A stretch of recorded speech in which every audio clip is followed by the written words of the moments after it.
Long before our Bible was gathered into one book, there were other writings, texts whispered about in old villages, scrolls mentioned by elders around firelight, stories copied by scribes whose names have been forgotten by time. Some were honored, some were questioned, and some simply faded away. But each of them carried a piece of history, a piece of the world before the world we know. Today, we open those forgotten pages, and in the next few minutes, we will walk through every ancient book that never made it into the Bible and understand why. In the early centuries, when faith was young and scattered across many lands, believers did not hold the same Bible we carry today. Instead, they had collections of scrolls, some treasured, some debated, some only whispered about. Why some books were not chosen? The early church did not reject these writings because they were evil, but because some were written too late, some carried uncertain authors, and some did not appear in the communities where the gospel first spread.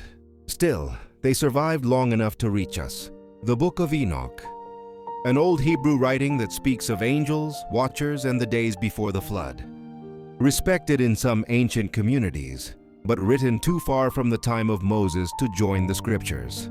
The Book of Jubilees, a retelling of Genesis, measured in sacred years and ancient cycles.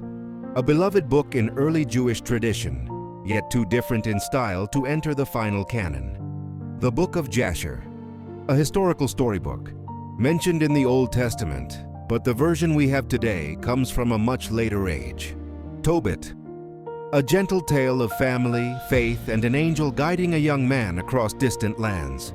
Honored by many, yet questioned by others. Wisdom of Solomon, poetry woven with deep reflections, wisdom spoken from a royal voice. Loved by early believers, though not accepted everywhere. Sirach, Ecclesiasticus, a book of clear counsel, father to son, teacher to student. Held in high respect, but not included by all. Baruch, a voice of hope during exile. A companion to the prophet Jeremiah, yet its authorship remained uncertain. 1 and 2 Maccabees, tales of courage, war, and devotion, written in the years before Christ. Powerful history, though not part of every tradition. New Testament era writings. Gospel of Thomas, a collection of sayings, brief lines of wisdom. But it appeared too late to join the Gospels we know.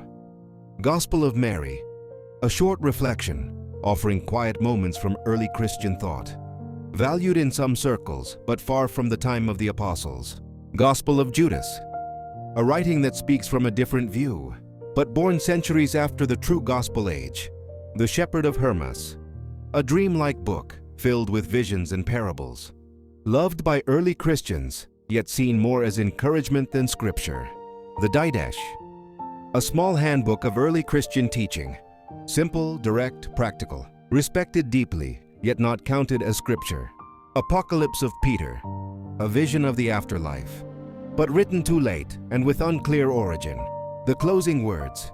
In the end, the Bible we hold today was formed with great care.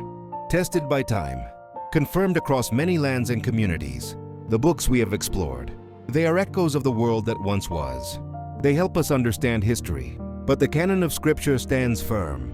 And now you have seen every major ancient book that many call the banned books of the Bible. Not banned, just not chosen, yet still part of the great story of faith. If you found this journey meaningful, stay close. There are many more ancient paths to walk together.